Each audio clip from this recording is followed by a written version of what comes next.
Yo, yo, yo, this is Marvin Priest and this is One for the Road. You done know. Yo, right now, this is William Gone and this is One for the Road. You heard? Alright, boy. This is Rince and this is One for the Road. Shout out to MC. Let's get it. Yeah, I was saying before, man, yeah, it's just like a real honor to have such talented people in the studio, and just seeing it firsthand and, you know, hearing the one takes from people that, you know, you've perfected this part, this skill, this human skill that, you know, communication is such an important thing in the world, and you're able to not only communicate your story and how you're feeling, but, you know, make it rhyme. It's on beat. It's super clear. It's done in like one take. It's just amazing, man. So yeah, it's just thanks for coming to the studio. No, yeah, thanks for having me on. It's awesome what you guys are doing. I've been, you know, following you guys on Instagram and seeing what's been happening, and yeah, obviously seen a couple of legends come through recently, and as you've been kicking off this take one, and yeah, I'd be stupid not to get involved. So thanks for having me on. Yeah, definitely, man. Don't worry, we'll treat you right, man, because I don't want any disses, you know, coming out, because you're the king of that too, bro. Battle rap and all that. We'll get into that, man. But first of all, how'd you get into, I guess, because it's music. Yeah. And how'd you get into rap particularly, and sort of how old were you? Take me through a little bit. So from a young age, like, I'd always loved hip hop and rap. Once I got into, I guess, school age, and I was hanging out with friends, because as I said to you off camera, both of my parents are deaf, so I never had any influence with that. I went into that on another podcast, but so it wasn't really until I was about 10 or 11, you know, coming towards the end of primary school age, I guess, where I was starting to like, oh, what are my friends doing? And it was all hip hop, you know, but it was all the American stuff. It was like 50 Cent, Eminem, you know, the huge international names. And there was no one really like super locally that we really knew of at our age anyway doing it. And yeah, it wasn't until I was like nearly going into high school, I found out about a rapper named Talakai, and he was locally in the area kind of pushing music, and he was the only one really that I knew in the physical sense of like an actual person that was like, oh, he's doing it. He used to play for the same footy club, so I used to watch him as like the seniors when I was a kid, you know, ball boying on the side. This is rugby league, by the way. And yeah, so I guess kind of just realizing, oh, like you can do that. Like you can just kind of, you know, you don't see anyone else from your area doing it. And it was just like, oh, I actually have like the chance to do that if I want to. And yeah, once my mates kind of, I guess, came with the freestyling and, you know, just having fun with it, and we were all just, you know, taking the piss out of each other, being a bit competitive, it all just sort of snowballed and avalanched to the point where I was kind of getting like peer pressure. Like they were sort of saying, you have to post this, man, like you have to sort of put it out, which was good for the ego, you know, good for the confidence and stuff. But I was still really nervous, and I've always been my own worst critic, which I think any good artist should be. But yeah, it wasn't till Talakai actually posted a competition for a feature verse, and yeah, I ended up, that was my first thing I ever posted on Facebook, was an entry into that, and I ended up winning. And yeah, it was sick. Like the video got like 16,000 views, and yeah, did really well. I think back then it was almost like easier. Like I think there was a bit of hype around it. Well, not everyone was kind of doing it. Yeah. And you decided to get into rap because you saw your mate do it, and then your peers were saying, yeah, you can do it. But you said you were listening to like US rap and hip hop. Yeah. What was your like opinion on how it sounded compared to Aussie rap? Did you like, was it like you thought it was like, because your US is like the OG, you know? Yeah. And then you hear Aussies rapping. Like, did you have any like thoughts about? No, it's funny you say that, because it is a polarizing topic. A lot of people don't like the Aussie accent, especially if they grow up on the US. But I was kind of the opposite. I think it was like a silly song by like Bliss and Esso. It was like oh, I can't remember, but he's like talking about how he's sitting in the bath and he's got like fart bubbles in the bath. Act Your Age, actually. Bliss and Esso, Act Your Age. No way.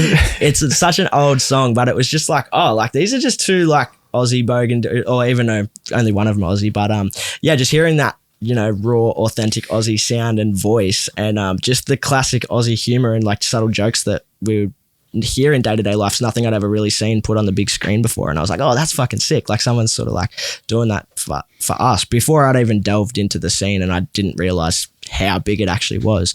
And then yeah, it wasn't until I actually moved down to Melbourne that I started recording music. So there's a rapper named Jai Simpson, if you guys have heard I've seen him. Yeah, he's weapon, absolute crazy lyricist, and yeah, crazy rapper. But I was listening to him quite a bit when I first moved down, and yeah, I just asked him where he was recording. Why'd you move to Melbourne? I moved down with work, so I was in a sales company, and yeah, we had an opportunity to build an office down here, so I came down with those guys, and How old were you when you're like 18. So yeah. Oh wow! So you got a full-time job when you're 18, or like a sales job when you're 18? Yeah. Whatever. Yeah. So I pretty much took the opportunity to get away from home as soon as I could. Really, I don't know. I just wanted to go out and see the world. But what's it like in Newcastle? It's For cool, those who man. know. For anyone in Victoria, it's basically like the Geelong. So it's like the city next to the big city, if that makes sense. But it's cool. Yeah, it's a surfy town. It's like 500,000 population, so it's not like small, but it's like 10 times smaller than Melbourne. So comparatively, it's pretty small, but it's an industrial place. I think Geelong being the description is probably the best way to describe it, because it's got the industrial. Then you got to kind of go to the Geelong for the waves and like to Torquay and for the beaches, whereas that's what Newcastle's known for. So were there any, like, growing up in Newcastle, like how would you describe it? How was you sort of growing up through school and out there? Because if you're saying Geelong, yeah, it's like a smaller community. Yeah, it's sort of, yeah, as I say, it's not tiny. It's not like you can walk down the street and, you know, like your aunties across the road and everyone knows each other. Not like Mildura or something. Yeah, exactly. But it's kind of like, but you'll definitely get pockets of it. And it's just like little, like a dead end street. Like you'll find that everyone sort of knows each other. And like if you're away. Especially in the rap, like with rappers and into rap music. Definitely. But I wasn't really even in the scene though in Newcastle before I left. But yeah, it's that kind of place where like if you're away on holidays, your neighbours will take your bins out for you type of thing. Yeah, nice. It's not like you avoid eye contact walking down the street like in the big cities. So yeah. So how was your like upbringing? How would you describe it? That's a funny question actually. Like people who know me know me personally will say I had a pretty rough upbringing. Like things like alcoholism, domestic violence and stuff in the family at a young age. But in terms of like, has life been hard? I don't think so. I think it's been relatively easy. I've still got a great relationship with my mum, building a relationship again with my dad. But it hasn't been like this crazy, you know, sad story or anything like that. I'm sure everyone's got their sob stories and struggles that we've all been through. But yeah, there was definitely addiction, mental health illness, things like that going on in the home. And, you know. Well, as you said before, like we don't have to go too far into it, but both your parents are deaf. Yeah. It's something that not many people would experience. Yeah, of course. And you're saying there's a bit of domestic violence and stuff, like that's definitely not an easy upbringing, man. So with that, how do you express that in your music? It's funny. Or do you not touch on it so much? I do. And I used to do it a lot more. I think that's maybe even half what gravitated me towards the rap in a sense. It was like, oh, this is a cool way I can like tell the story without like sulking about it, if that makes sense. Like I can turn it into something creative and make something cool out of it. But yeah, in that, like I think I've slowly, like even unconsciously just drifted away from going into the personal stuff. I like to get political and I'm not afraid to make my point known. But yeah, I kind of have strayed away from my own personal story recently. And a couple of people have been telling me that I need to sort of dive back into it, which I'm probably going to start doing again more in my music, give people a background that they can understand, something that they can relate to. And I'm sure that, you know, the stories and the music that I could write, I'm sure that, you know, plenty of people in Australia that could relate to. Yeah, I'm really sort of just intrigued about, and like you're a music artist and you're coming from a place where your parents like can't even appreciate music. Yeah, it's a funny So how deaf were they? 100%. So it's like 100%. Yeah, when I say 100, my mum is like 99, so she could hear like a ref's whistle or like a squeal, like a tire screeching or something like that. It has to be really high pitched, and then everything else is just completely just can't hear it. So yeah, I could be standing right behind her, Mom, nothing. Yeah, it's funny, like little things like that. Like my parents, when I'm trying to get my mum's attention in the other room, I'll like stomp the ground. And like my mates be like, what the fuck? And then my mum will come walking out. And they're like, oh, there's vibration. Do you have brothers and sisters? Yeah. So I got an older brother, different dad, same with my older sister. And I've got a younger sister with the same mum and dad. Do you know sign language? I do know sign language. I'm not an expert. Like watching my mum talk to her friends is like, it's like watching an episode of Naruto. But yeah, I can slowly like I spell out words, and I know enough to have a conversation with a deaf person, and I can get through the conversation, but it's not as fluent as watching my mum do it. Yeah, because at the community studio that I work at in Sydenham, there's a deaf kid there. Yeah. And, you know, he would integrate with the kids, but he'd often sort of act like just like the class clown almost, because no one could communicate with him. But then when we started learning just a few basic, like, you know, how we use symbols and signing, he just like calmed right down. Yeah, cool. So just before we move on to more music, what do you think the issue was, like with your parents and the domestic violence, and like what do you think happened that didn't work? It's funny, like it's hard to even explain if you don't actually have someone who's deaf in your life. There's a lot of things that I think just as a, I guess, base level, it's different for them. Like they will be paranoid a lot of the time. You'll think a lot of people, you know, talking about you when you're not looking, because you have to lip read everything. And there's a lack of trust from like ground zero. So it's kind of like you're starting in negative trust, and there's always accusations flying around and things like that. But with, my parents in general, my dad has always been a bit of a paranoid dude. And mum, unfortunately a big drinker, but God love her. She got sober for 18 months, but unfortunately she started getting back on the piss again last year. But alcohol is just really not her thing. That's why I'm not a big drinker myself. Like I'll have a few drinks and like a few beers with mates and stuff like that, but I only drink beer now because I can't drink it fast enough to be a problem. Because like, you know, alcohol, I reckon it's one of the worst drugs that there is, you know, when it's not controlled or people aren't careful with it. I heard it can like just raise your confidence, and, you know, but you're not necessarily coming across like, you just don't socially interact the way the way you're perceived is way different to the way you think you're being perceived. 100%. Well, they call it liquid confidence. For a reason. I think it's a bit of blind confidence that comes with it. But there's multiple different issues. Mum has bipolar and like a couple of other sort of issues behind that.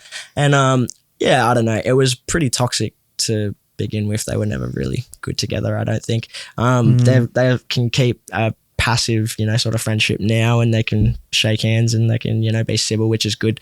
And that's all I could ever really ask for. But I just think that they brought out the worst in each other. We'll definitely work on some lyric videos, man, to show them, you know what I'm saying? That's cool. That's one of the things about it now is, showing, because I do edit lyric videos and music videos and things like that. So it's cool showing them some of the physical work that they can actually see.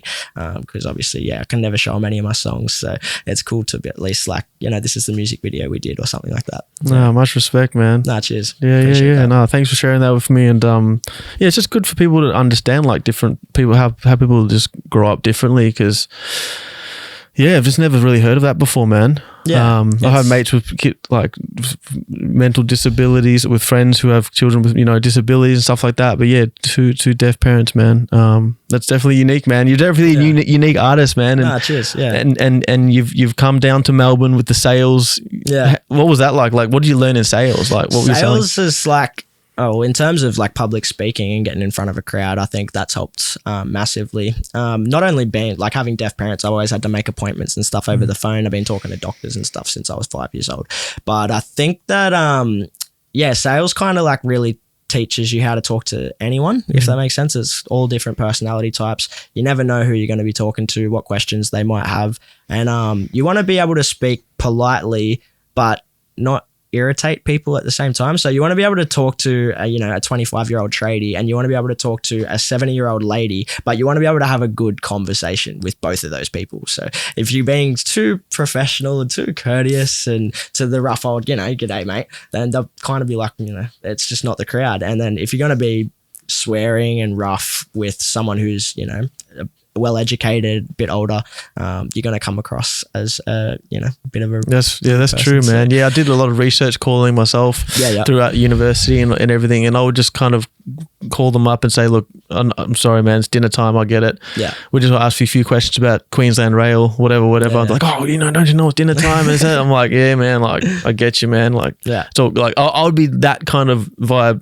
Just be straight up. So good. And a lot of people want that, and I just kind of found that's the best way to be, is just sort of being genuine with people. And there's personality types. Eventually you'll come across a similar personality type to you, and if you're being genuine, you don't have to do any weird, salesy, sleazy shit. You can just be a genuine person and just. But there are like codes and like methods with sales and stuff. Yeah, of course.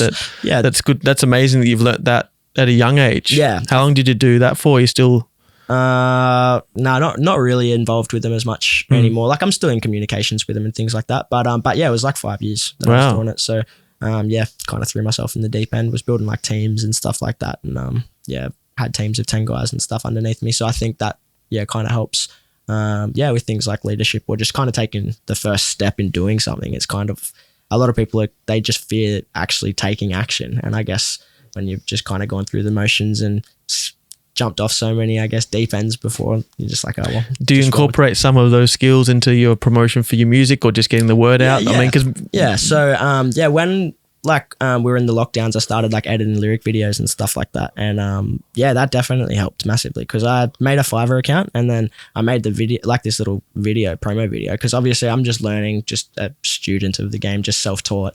And, obviously, I'm not going to be charging, $1,000 for a video when I start. So what I did is I put a little testimonial video of me talking to the camera, basically just saying I'm starting out editing videos. It's aimed at people who don't want to upload themselves videoing in their lounge room, but they don't want to pay $1,000 for a music video. So if you want to chuck me $150, I'll come out and shoot some clips with you, and we'll do this. We'll try and make it look as sick as possible. You're probably not going to get, $1,000, clip, but you're only paying $150. It's going to look heaps better and more marketable than you rapping in your lounge room, just sitting there by yourself. And that way we can sort of put this middle, I guess, spot in there. And I guess there was a middle market missing that a lot of people weren't really going for, I guess, for entry level artists and people who wanted to sort of like spice up their content a bit, but they're not like, I'm not putting a whole week's paycheck on it, that type of thing. So yeah, there was a cool middle ground. And I think just by having that testimonial, kind of being openly honest and saying, I'm not a professional. I'm not saying that I can, get you to fame, but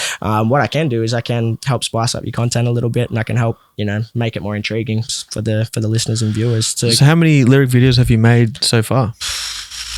Probably close to 100. I haven't really kept count. Just put the hours in. You've got plenty of them. And just for people in like Australia, Melbourne, like where you were, or were you doing? Yeah, all over Australia. So people just send me. Who are some of the people that we might know? So yeah, you guys would know Greeley. So Greeley, Lockie Hamill, legend from Newcastle, Tons, and Denny. They actually did a track, and it's Seeds of Self Doubt on YouTube. I did the lyric video for that. There's a bunch of rappers. Xander Elwood, you guys had. You came in. I did a lyric video for Xander. Wow. I've done. And it's affordable too. You know, exactly. That's the cool thing is because you can't shoot a music, or you could, but a lot of people would struggle to shoot a music video for every single song. But these days it's for social media, you want to have some sort of visuals. So if you can just put a cool looking lyric video behind it, it's better than just looking at the audio file screen. So So you're doing these lyric videos, making music at the same time, obviously in the scene. So it's a good networking tool as well. 100%. So it's good advice for artists, like find a skill that people, might need, not directly like your music, but you're giving something to someone, then you can probably network with them and form 100%. A relationship. 100%. And not only that though, but the come back to the sales skills in terms of the video stuff. When we put up that, when I put up this testimonial video, my mate AO Sig, he's from Albury Wodonga area. He's like a producer, and he basically hosted the beats for it, and I would host a free lyric video for whoever won. And we chucked in $50 each for $100 prize. And basically we made this competition called Gimme the Beat. And so you have to upload a verse on this beat with this hashtag, Gimme the Beat. At the end of it, we pick the top 3. There's a prize. You get a lyric video, you get the beat, you get the exclusive rights to the beat, and $100. So it was kind of like, oh, well, why wouldn't I enter, And then that just got the word around. So there was like in the first couple of months, there was like 100 entries in the competition, and sort of got the word out. And it's been cool. I sort of saw like a little community build. I noticed that heaps of the entrants and participants of the competition afterwards were like getting around each other's music and things like that, and commenting and creating a little community, which was awesome, more than we kind of really expected. Speaking of community building in Australia in terms of music and especially the rap scene, there's obviously been a lot of platforms out there and people, making things happen and then taking breaks and coming back. Where do you think we are? Everyone asks a question, but on a timeline, do you think that this scene, like, there's something happening soon, or do you think there's a lot more work to be done? Give us your thoughts on like where we're at in the scene in regards to platforms, labels, and just the artists themselves. In terms of the labels and artists, I think it's I don't know. I think it's the age of the individual artist and their you know, the personal brand. You know, people are doing crazy things just with their phone and just like what they can do purely by themselves in their house. It's hard to say. I think the scene is probably ready for a new wave. Like the drill wave has obviously taken Australia sort of by storm, and Western Sydney's sort of, I guess, found it or molded, I guess, their whole image, I guess, of, you know, 1-4 and all those boys coming out. And Afro beats, and, you know, you're hearing all these cool things starting to come into play a lot more now. And there's Amapiano. Have you heard of Amapiano? I've heard that. It's like a dance. Like house music for Afro beats. Yeah. They're really taking fire, and some of them are sick. Some of the beats that I've been hearing coming out, and I think it's just about ready for that time. So a new wave to come through. But yeah, I don't know. I'd like to see. I think, you know, some just more unique artists sort of coming out. I guess there's a lot of people that sound like the next bloke, and I think it would be cool to go, oh, far out. He's got, you know, a strange voice, or like something, you know, just someone that's not, you know, that's not. Too inspired by the next person, because you got to. Everyone has to go through their journey though, where they listen to the American rap of the UK now, and then get back to their roots. And I think that's fine, like to have that journey. Yeah, and I'm massive on my UK grime and stuff as well. I love it. Yeah, so it's it's hard because But you're like, how old are you now? 24. Yeah, so young, right? So just like some of like Levers and stuff, they're all like 21, 24. You're all in this different generation, and I think it's not easier, but it's like, you've got more influences and more people that are doing, like, using their accent. Whereas when I was growing up, it's like, the people using the accents was just super bogan rap, and I was just like, I don't really like the sound of this. Hilltop Hoods was great, you know, 360 and stuff. But some of the other stuff was just like, to me, it was just like the American guys are just like that's the truth. Fair enough. So I think definitely there's you're right. There's a potential for it to happen. Quite soon. Definitely. What about you know? So there's a lot of international interest in Australia, it seems. Some people, you know, really reacting to a lot of the videos online. And you know, we all know you had this amazing clash with one of the biggest, you know, reactors, which is, I guess, what he's known for. And you had a rap battle with him, man. Yeah, bro. And I think you aired out a lot of the frustrations of people sort of going, we're trying to make our scene here, but then you have some guys, you know, reacting to our music, which definitely helped the scene. But in your view, your honest view, like, how much do you think these reactors, like even this Chazza guy, like, how much does that you know, really impact the scene? Do you think it so I think it does a massive part for the scene in itself. It just opens, I guess, the horizons and the possibility for people to sort of stumble across the music. But I don't know, there's the last line of Chaz's third round, and he knows obviously my opinion on this. You know, when you're standing next to Bias B and you say you made the Oz scene what it is, you know, I think there's going to be people disagreeing with you there. But at the same time, I think that when you get up in the booth or when you get on the mic, you have to think you're the fucking best in the world, or else, like, you know, you're not ever going to get there type of thing. You kind of have to have that, like, I guess, confidence about yourself. You probably could have worded it better. You probably could have come with a slightly different angle. But reactors in general, I think that there's a massive place for them in the scene, and I do think that they do hold an important role. But I think it's cool when someone like Chazza is sort of branching out past just the reaction side of things, and he's trying to get involved in things like battle rap, and he's actually getting involved in the events. He's not just, you know, cool, this guy's popping off, so if I post a video about this guy, it's going to do good numbers. It's not, you can tell that's not just. And as you were saying, like, subscribers and views are one thing, but what does that really eventuate to, you know? Yeah, it's like, and I guess that was kind of my whole angle that I had to, because it was, you know, like, I have 500 subs on YouTube, he's got 50,000, and I'm like, well, obviously one of his angles is going to be like, who is this guy? So I kind of had to play the, well, you're kind of right. You do have a huge platform. All these people do know you, but the fact that we got paired up for a battle, what does that mean? You know? It was amazing. Like, this is the first time I've heard of you, and the first time I saw, Chazza doing some raps, and I was just like, wow, like, you guys are so talented, man. Like, just to stand up in front of people, and diss someone, they get dissed, and then it's all like a cappella. There's no beat. It's just like this whole experience. What is it like battle rapping? Biggest adrenaline rush I've ever had. Yeah, so it's like there's like it's so much more nerve-wracking than performing a song because you don't have the beat to hide behind. Like, you know, the whole room is just eyes on you waiting for the punchline to hit, and they don't know if it's going to be funny or if it's going to be extremely rude or if you're just going to be saying something nasty about the other person. They don't know what to expect, but you've just got this dead silent room of 200 pairs of eyes staring at you, just waiting for the penny to drop, and you've got to do your very best to drop it as hard as you can, I guess.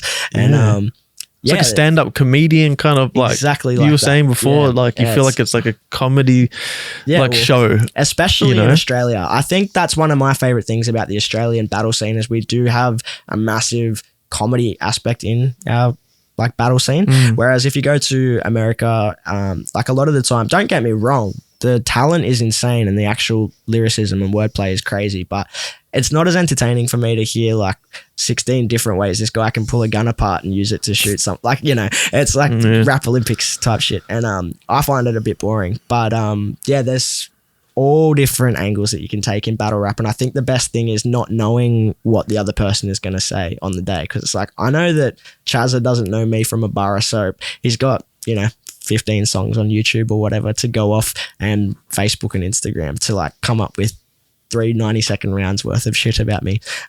So trying to... Yeah, and it was kind of, just I guess, coming from UK, reacting, came up and had that novelty of being overseas and reacting. Yeah.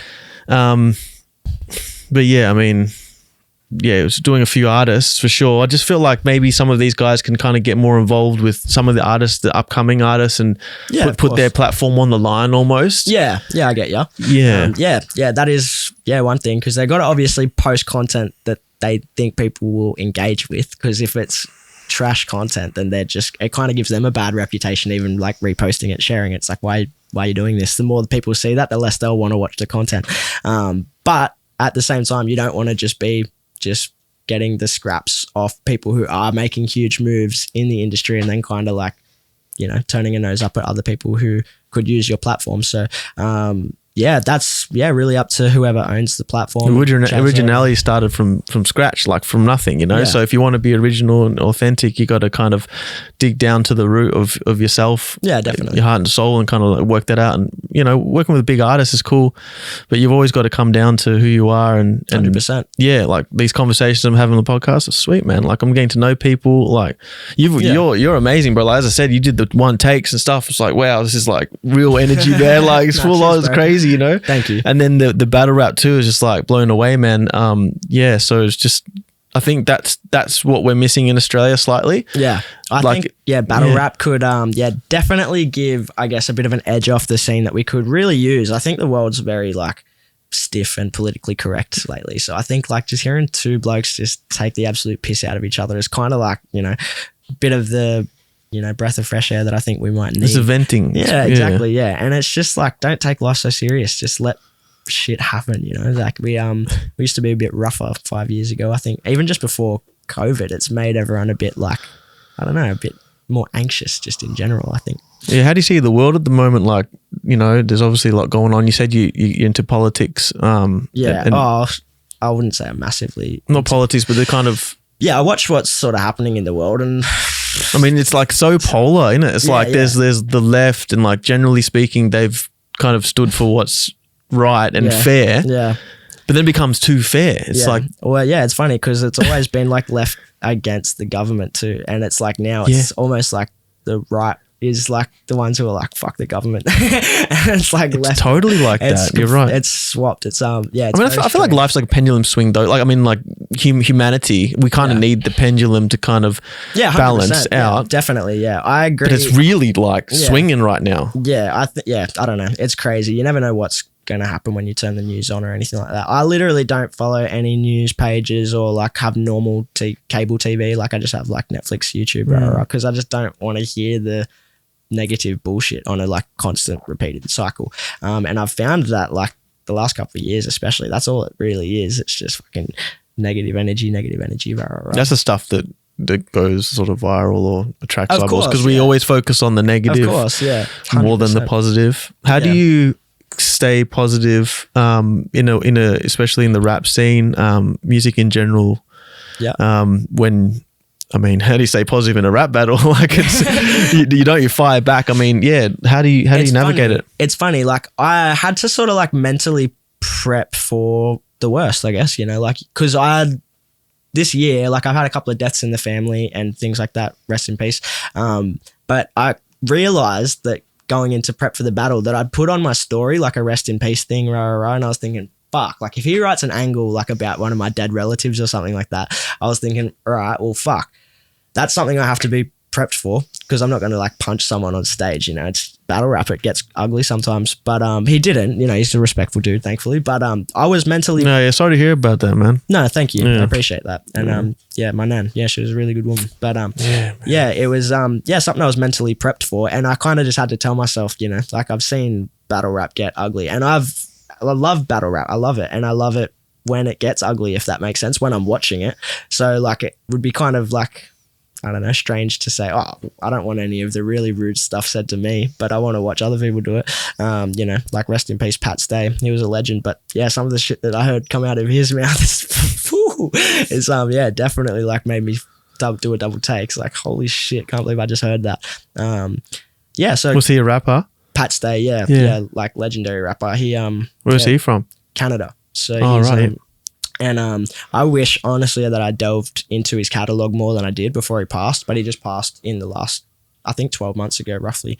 And he's literally, like, I would say, in the conversation for one of the best battlers ever. Like, Eminem gave him props when he passed and stuff. Like, he's pretty up there. But yeah, like, it gets ugly. It gets very ugly sometimes, and that's part of it. I think, respect to you guys, because, you're sort of elevating that.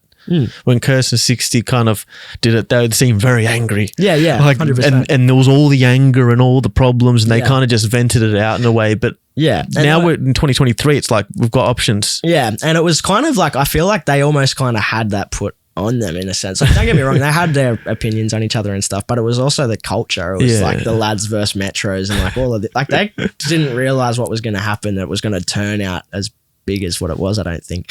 That was cool, man. Yeah. That's when I started to Australian hip hop seriously, but I was like, oh, this is actually like real. I still remember when I was like, when that dropped, it was like it's nothing forced. It's just like, let's do a battle. Yeah. We love rapping. Yeah.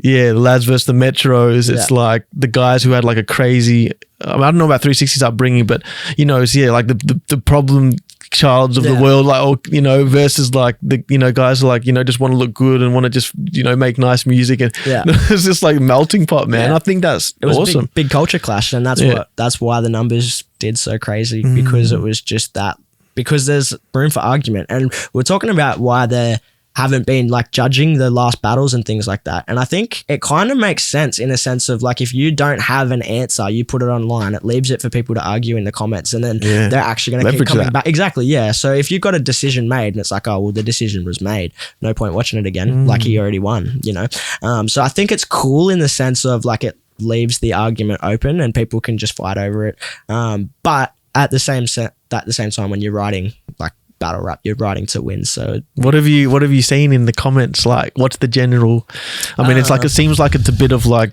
there's no real decision. It's just no one got bodied. I think Chapman will agree there. No one got absolutely destroyed, that's for sure. Very close. It seems to be kind of the last round that people are split on, I guess. Some people loved his last round, some people didn't. And just the angles in general, like, he came from a pretty cool spot saying like, I've been able to do this, you can't touch that. You've never, worked with these people, etc. Which is like, that was my approach to it as well. But it's cool. Accolades. He's got the accolades. Exactly, it is accolades, and like, it's true. I haven't done a lot of these things that he's done.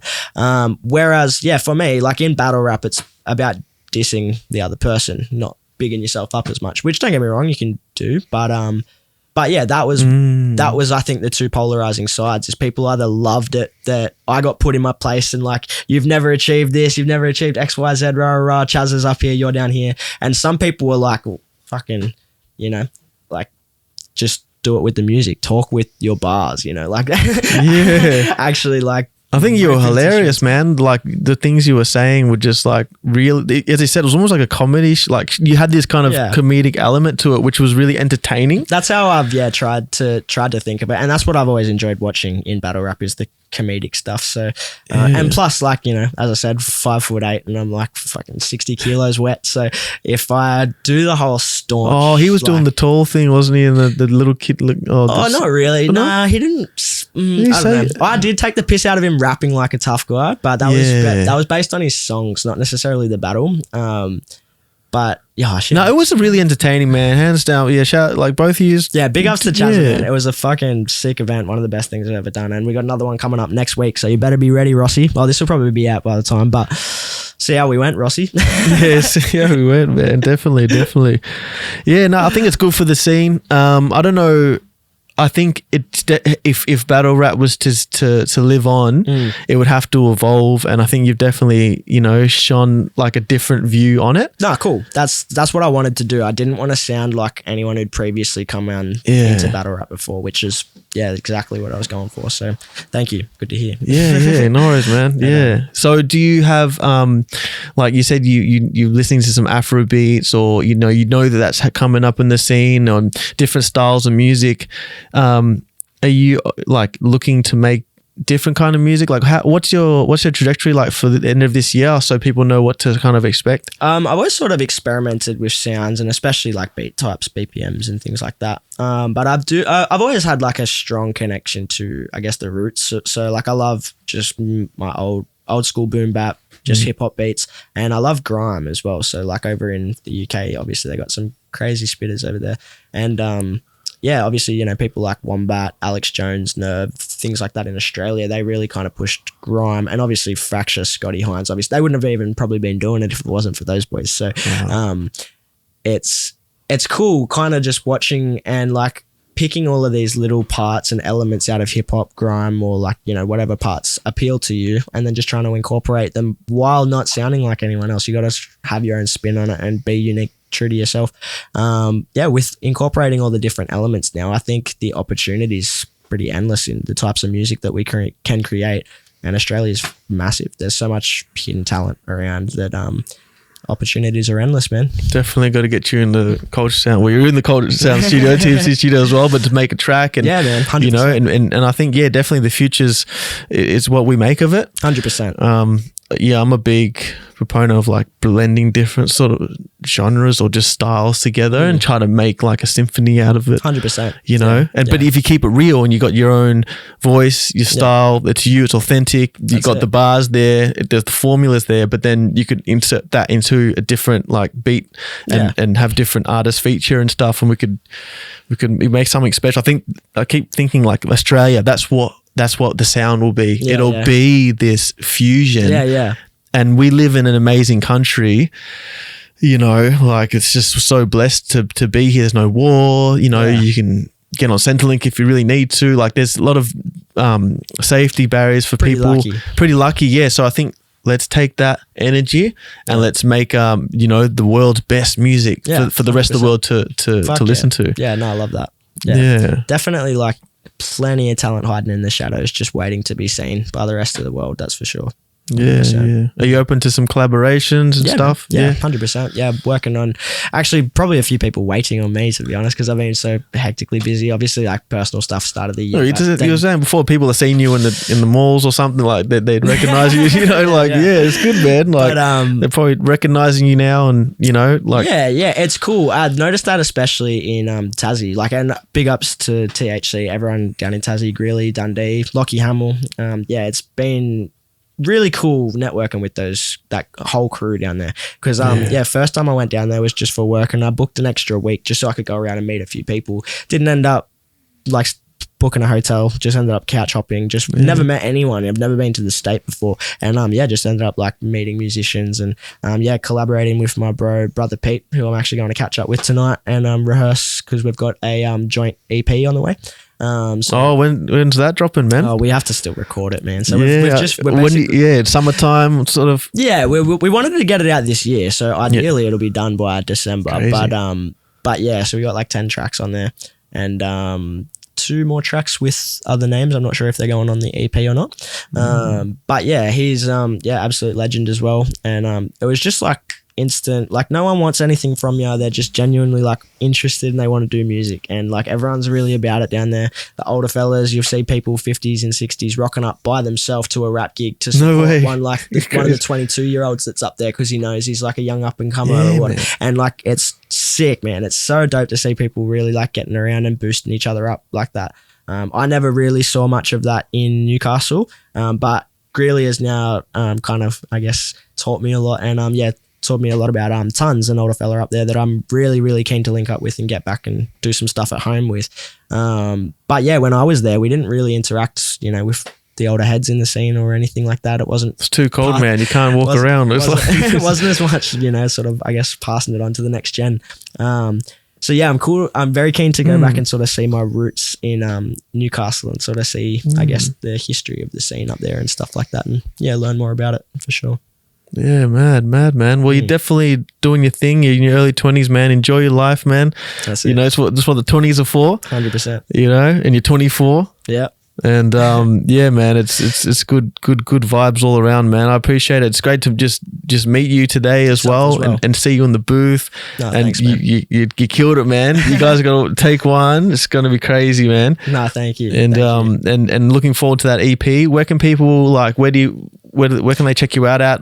So on Instagram it's just Erik Devine Music. Eric's spelt with a K and then Devine's Devine. On YouTube it's everything's just under Erik Devine, so it's on Spotify, on all platforms. But most of my music you'll probably find on YouTube and SoundCloud.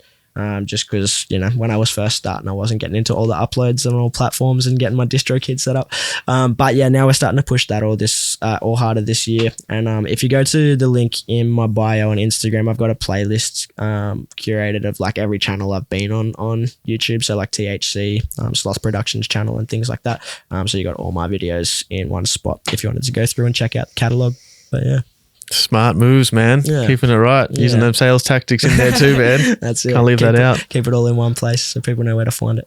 That's it, man. Now, thanks for sharing your story. Thanks for having me on. Yeah, no worries, man. Anytime. And we'll see you again next time. 100%. And much respect, love the artistry, man. So thank you, I appreciate it. Yeah, it was super fun coming on here and doing it. It was getting a little bit nervous walking in, and then just getting in front of the microphone. It was all excitement and energy. So thanks again for having me on. Right on, man. Yeah, man, for sure. Erik Devine, there's another one for the road. Shout out Culture Sound, Culture Sound, man. You know what it is, man. Big time Melbourne City. This is where we at, man. That's it. Shout out Newcastle. Shout out anyone from the sunny. Let's go. Big ups. Peace.